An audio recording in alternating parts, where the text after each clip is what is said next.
बिहार की नीतीश कुमार सरकार बहुमत परीक्षण में पास हो गई। सरकार ने विधानसभा में विश्वास मत जीत लिया। 243 सीटों वाली विधानसभा में सरकार के पक्ष में 160 वोट पड़े। सरकार को बहुमत के लिए 122 वोटों की जरूरत थी। इस दौरान कुछ भाजपा विधायकों ने सदन से वॉकआउट भी किया। इससे पहले विधानसभा में बिहार के मुख्यमंत्री नीतीश कुमार ने भाजपा को जमकर घेरा। उन्होंने कहा कि 2020 में हमने कहा था कि ज्यादा सीट आप जीते हैं तो आपका मुख्यमंत्री बनना चाहिए, लेकिन मुझ पर दबाव दिया गया कि आप ही संभालिए। हमारी पार्टी के लोगों ने तय किया तो हम जहां पहले थे वहां चले गए। सीएम नीतीश ने कहा कि अब हमारा संकल्प है कि हम मिलकर बिहार का विकास करेंगे। हमें देश भर की पार्टियों के लोगों ने फोन किया और कहा कि आपने सही निर्णय लिया है। हमने कहा कि सब मिलकर लड़ेंगे तो 2024 भी जीतेंगे।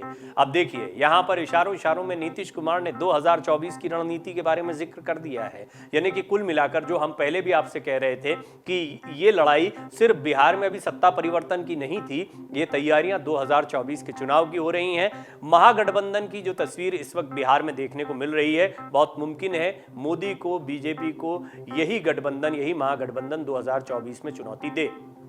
वहीं नीतीश कुमार ने यह भी कहा, दिल्ली से कुछ काम नहीं हो रहा, सिर्फ प्रचार हो रहा है, लोगों की आय घट रही है। इस दौरान बिहार भाजपा के कुछ विधायकों ने राज्य विधानसभा से वॉकआउट किया। इस पर विधानसभा में बिहार के सीएम ने कहा कि भाजपा विधायक सब भाग रहे हैं। अगर आप मेरे खिलाफ बातें करेंगे तो ही आपको अपनी पार्टी में पद मिलेगा। आप सभी को अपने वरिष्ठ आकाओं से आदेश मिला होगा। उन्होंने कहा कि सिर्फ 2020 के विधानसभा चुनाव की बात मत करो, अतीत के चुनाव को याद करें जब जेडीयू ने भाजपा से अधिक सीटें जीती थी।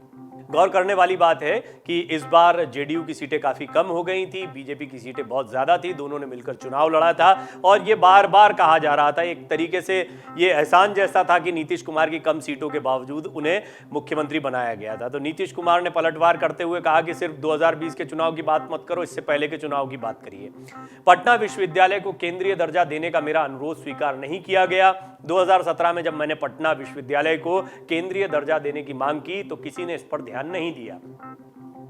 अब केंद्र सरकार अपने काम का बखान करने के लिए ऐसा ही करेंगे। सोशल मीडिया और प्रेस पर उनका नियंत्रण है। सब सिर्फ केंद्र के काम की चर्चा कर रहे हैं। उन्होंने कहा कि आरजेडी और जेडीयू बिहार के विकास के लिए मिलकर काम करने का संकल्प ले चुके हैं। देश भर के नेताओं ने मुझे फोन किया और इस फैसले पर बधाई दी। मैंने उन सभी से 2024 के चुनाव में एक साथ लड़ने का आग्रह किया। ये बात बार बार सामने आ रही है क्योंकि नीतीश कुमार की 2024 की रणनीति इससे स्पष्ट होती है और सिर्फ नीतीश की नहीं, पूरे विपक्ष की और महागठबंधन की।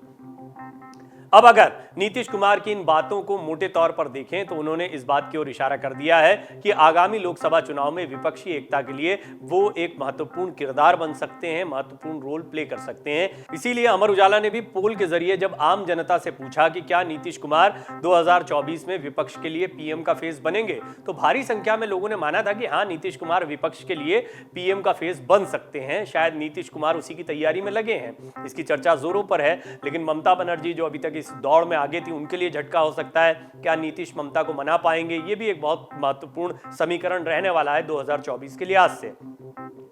नीतीश कुमार को लगा कि यह सही समय है कि पाला बदलकर एक नई रणनीति बनाई जाए और पीएम फेस के लिए विकल्प के तौर पर खुद को स्थापित किया जाए। इसलिए नीतीश कुमार के पूरे वक्तव्य में आप विपक्षी एकता की झलक को साफ तौर पर देख सकते हैं। अब यहां से नीतीश कुमार को लगता है कि अगर पीएम पद के लिए दावेदारी करनी है तो उसका रास्ता विपक्षी एकता से ही होकर गुजरता है। इसीलिए उन्होंने मौके की नजाकत को भांपकर 2024 में लोकसभा चुनाव साथ मिलकर लड़ने का ऐलान किया।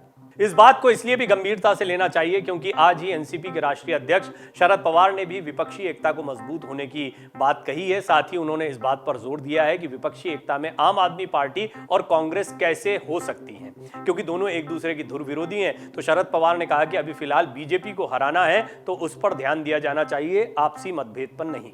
इसका मतलब तो यही निकलता है कि नीतीश कुमार ने जो बात कही है वो कितनी गंभीर है। इस गंभीरता को आप टीएमसी के उस बयान से भी समझ सकते हैं जहां क्षेत्रीय दलों पर ध्यान देने की बात कही गई है। यानी राज्यों के हिसाब से बीजेपी को टक्कर दी जाए और जो भी जिस राज्य में मजबूत है वो इकट्ठे हों, सभी विपक्षी दल साथ में आए और महागठबंधन की ये तस्वीर 2024 में हर जगह बीजेपी के खिलाफ देखने को मिले।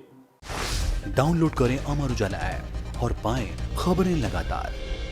अगर आप ये वीडियो YouTube पर देख रहे हैं तो हमारे चैनल को सब्सक्राइब करें और बेल आइकन को दबाना ना भूलें। अगर आप Facebook पर ये वीडियो देख रहे हैं तो हमारे पेज को लाइक करें।